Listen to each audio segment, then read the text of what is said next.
Hello friends, स्वागत है सभी का यूट्यूब चैनल विजेता कुल में। तो साथियों, इस वीडियो में हम सिविल कोड प्यून के री एग्ज़ाम और कार्यालय परिचारी भर्ती परीक्षा के लिए हिंदी का टॉप क्वेश्चन डिस्कस करने वाले हैं, जो आप सभी के एग्ज़ाम के लिए काफ़ी महत्वपूर्ण होगा। तो फ्रेंड्स देखिए, आप लोग कितना सही कर पा रहे हैं आज के इस टेस्ट में। आप लोग लास्ट में ज़रूर कमेंट करिए और फ्रेंड्स आप लोग अपना आंसर राइट आंसर कमेंट भी करिए। तो चलिए आज का सीधा हम वीडियो की शुरुआत करते हैं। और उससे पहले अगर चैनल पर पहली बार जुड़े हैं तो आप सभी का लाइव क्लास भी प्रतिदिन होता है, मैराथन क्लास रात 8 बजे, जिसमें हम काफ़ी महत्वपूर्ण टॉपिक भी डिस्कस करते हैं। तो फ्रेंड्स आप लोग रात 8 बजे ज़रूर जुड़िए, आप सभी की बेस्ट प्रैक्टिस सेट वहाँ पर होता है, ठीक है। तो चलिए शुरू करते हैं आज का पहला सवाल। आज का हमारा पहला प्रश्न है, लिखा है निष्कपट का संधि विच्छेद क्या होगा। तो फ्रेंड्स निष्कपट का संधि विच्छेद होता है निह जोड़ कपट। कौन सा ऑप्शन होगा? तो बी ऑप्शन होगा। और ये किस संधि के उदाहरण है? तो विसर्ग संधि के उदाहरण है। क्वेश्चन नंबर 2 में है, लिखा गया है इनमें से कौन सा अमानक वर्णों का विकल्प है। अमानक वर्ण, तो फ्रेंड्स अमानक वर्ण उसे कहते हैं जो अभी प्रचलन में उतना नहीं रहता है, प्रचलन में उतना नहीं होता है, तो उसे अमानक वर्ण की श्रेणी में रखा जाता है। जैसे आपका ऑप्शन सी, झा वर्ण जो है वो उतना प्रचलन में नहीं होता है, इसीलिए इसे अमानक वर्ण की श्रेणी में रखा गया है। चलिए अगला सवाल 3 नंबर क्वेश्चन है। लिखा गया है सवाल में, चरण कमल बंदो हरिराई में कौन सा अलंकार है। ठीक है, तो फ्रेंड्स यहाँ पर चरण को कमल के समान माना गया है। चरण को किसके रूप में माना गया? कमल के रूप में, इसलिए आंसर बी हो जाएगा और रूपक अलंकार इसका राइट आंसर। नेक्स्ट क्वेश्चन 4 है, लिखा गया निम्न में से किस वाक्य में आकर्मक क्रिया है। तो आकर्मक क्रिया वह उसे कहते हैं जिसमें क्रिया का प्रभाव कर्ता पर पड़ेगा। क्रिया का फल किस पर पड़ता है? कर्ता पर। तो कौन सा ऑप्शन राइट होगा इस सवाल का? तो ऑप्शन ए हो जाएगा। गेहूं पीस रहा है तो पीसने का प्रभाव यहाँ पर गेहूं पर है, इसलिए आंसर ए करना राइट है। चलिए क्वेश्चन नंबर 5 में कहा गया रिक्त स्थान को भरिए। रोगी में जीजी विषा थी, तो कौन सा ऑप्शन होगा? तो यहाँ पर होना चाहिए कि रोगी में प्रबल, ऑप्शन डी भरना होगा। जिजीविषा का मतलब होता है जीने की इच्छा। क्या होता है? जीने की इच्छा, यानी रोगी में जीने की प्रबल इच्छा थी, तो आंसर डी ऑप्शन राइट होगा। चलिए क्वेश्चन 6 है, लिखा गया है अट्टालिका का तद्भव रूप क्या है। तो अट्टालिका का जो तद्भव रूप होता है उसे अटारी कहते हैं। राइट आंसर इसका सी होगा, ठीक है। चलिए अगला सवाल आप सभी का है फ्रेंड्स, 8 नंबर प्रश्न। लिखा गया है वह कुल्हाड़ी से पेड़ काटता है, इस वाक्य में कुल्हाड़ी से कौन सा कारक है। तो अगर हम किसी साधन की सहायता से काम करते हैं तो उसमें करण कारक प्रयुक्त होता है। आंसर यहाँ पर सी होगा, क्योंकि पेड़ काटने का काम कुल्हाड़ी से किया गया है। क्वेश्चन 9 नंबर में है, लिखा कोयले की दलाली में मुंह काला, इस मुहावरे का अर्थ क्या है। कोयले की दलाली में मुंह काला, तो यहाँ पर 9 का आंसर जो है बी हो जाएगा, बुरे काम से बुराई मिलना, ठीक है। क्वेश्चन 10 है, लिखा गया कवित्री का शुद्ध रूप इनमें से कौन सा है। कवित्री जो लिखा जाता है फ्रेंड्स, वो ऑप्शन बी में जो लिखा गया है ये आपका शुद्ध रूप में लिखा गया है। तो अगला क्वेश्चन 11 है, लिखा है अक्ल का पुतला, इसका अर्थ क्या होता है। याद रखना है अक्ल का पुतला मतलब है बहुत ही बुद्धिमान होना। राइट आंसर बी है। चलिए नेक्स्ट है, लिखा खिचड़ी पकाना मुहावरे का अर्थ बताइए। याद रखेंगे इसका मतलब है गुप्त योजना बनाना, ठीक है। नेक्स्ट 13 नंबर, लिखा अतनु का पर्यायवाची शब्द बताइए। तो अतनु का पर्यायवाची शब्द हम कई बार भी डिस्कस किए हैं, कामदेव इसका क्या होता है? पर्यायवाची शब्द। तो क्वेश्चन नंबर 14 होगा, लिखा है राम ने रावण को मारा, इस वाक्य में कौन सा वाच्य है।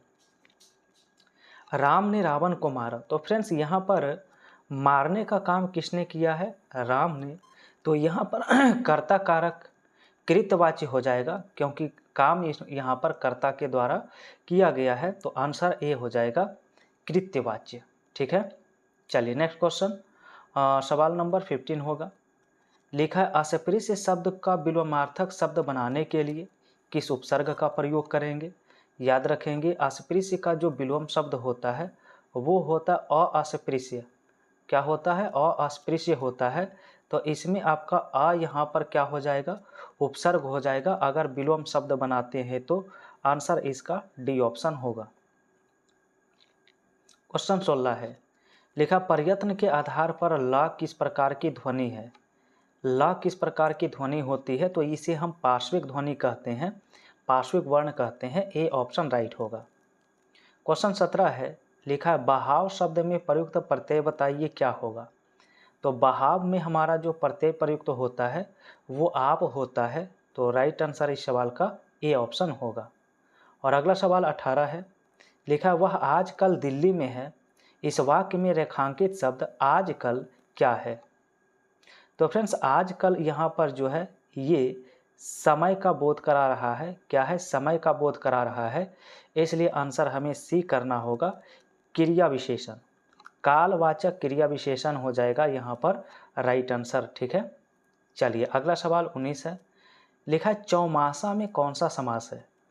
चौमासा, चौ का मतलब 4 और मास का मतलब महीना, यानी 4 महीनों का समूह चौमासा। तो यहाँ पर पहला शब्द इसका क्या है?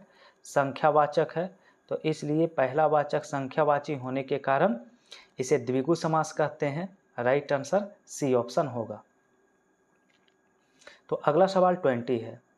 लिखा है किस शब्द में उपसर्ग और प्रत्यय दोनों ही प्रयुक्त हुए हैं, यानी उपसर्ग भी है और प्रत्यय भी है।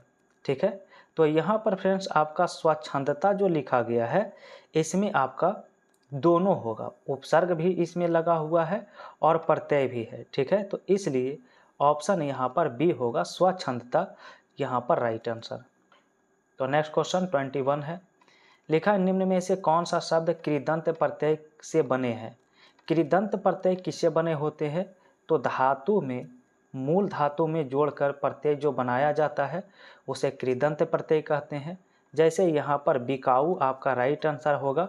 तो मूल धातु आपका यहाँ पर बिक होगा और इसमें प्रत्यय क्या लगा है? तो आऊ लगा है। तो बिकाऊ यहाँ पर बी ऑप्शन राइट होगा। ठीक है, चलिए 22। यहाँ पर एक मुहावरा लिखा है, कांटा बोना मुहावरे का अर्थ क्या है। याद रखना है इसका मतलब होता है हानि पहुंचाना। राइट आंसर सी है। 23 नंबर लिखा है घड़ों पानी पड़ना मुहावरे का अर्थ बताइए। तो फ्रेंड्स घड़ों पानी पड़ना मतलब होता है बहुत ही लज्जित होना। करेक्ट आंसर ए होगा इस सवाल का। और नेक्स्ट लिखा है विस्तार का विलोम शब्द बताइए। तो विस्तार का याद रखना संक्षेप हो जाता है, इसका अपोजिट वर्ड। नेक्स्ट 25 लिखा है गरीबों की सहायता करो। इसमें गरीब शब्द कौन सा होगा? गरीब शब्द क्या है? तो फ्रेंड्स गरीब से यहाँ पर पूरे जितने भी समुदाय हैं, पूरे समुदाय का यहाँ पर बोध हो रहा है, इसलिए इसे हम जातिवाचक संज्ञा कहेंगे। राइट आंसर सवाल का ए ऑप्शन होगा। तो अगला सवाल 26 है। लिखा वह घर पहुँच गया। इस वाक्य में पहुँच गया कौन सी क्रिया होगी? अब यहाँ पर दो क्रिया है, पहुँच और गया। तो दो क्रियाएं अगर मिलकर एक ही रूप में, एक ही यूनिट में काम करें तो इसे हम संयुक्त क्रिया कहेंगे। क्या कहेंगे? संयुक्त क्रिया कहेंगे। तो ऑप्शन बी राइट हो जाएगा। और अगला सवाल 27 है। लिखा है विराम चिन्ह का नाम बताइए। यहाँ पर जो लिखा गया है तो 27 का बी ऑप्शन हो जाएगा। इसे हम अर्ध विराम कहते हैं। ठीक है, अब यहाँ पर गद्यांश का प्रश्न होगा। तो गद्यांश के लिए एक बार पढ़िए। तो आज का गद्यांश है, अनुशासन सफलता की कुंजी है। जो व्यक्ति अपने समय का सदुपयोग करता है और नियम का पालन करता है वह जीवन के हर क्षेत्र में विजयी होता है। विद्यार्थी जीवन में इसका महत्व और भी बढ़ जाता है क्योंकि यही वह समय है जब नींव रखी जाती है। तो आइए इस पर पहला सवाल 28 करते हैं। सफलता की कुंजी क्या है? तो बताया गया अनुशासन है। नेक्स्ट 29 लिखा गया है सदुपयोग का संधि विच्छेद बताइए क्या होगा। तो सदुपयोग का संधि विच्छेद होता है सत्य जोड़ उपयोग होता है। राइट आंसर बी होगा। और क्वेश्चन नंबर 30 का आंसर आप सभी कमेंट में बताइए कि इसका राइट आंसर कौन सा होगा। गद्यांश के अनुसार नींव कब रखी जाती है? चलिए आप लोग गद्यांश को एक बार फिर से रीड कर सकते हैं और अपना राइट आंसर कमेंट कर सकते हैं, ठीक है। तो फ्रेंड्स चैनल पर पहली बार जुड़े हैं, आप सभी का मैराथन क्लास रात 8 बजे होता है, आप लोग वहां ज़रूर जुड़िए, काफ़ी प्रैक्टिस होगा आप सभी की एग्ज़ाम के लिए, ठीक है। तो वीडियो आप सभी को पसंद आया है तो लाइक कर दीजिए, पहली बार जुड़े हैं चैनल को सब्सक्राइब करके बेल आइकन की घंटी भी प्रेस कर लीजिए।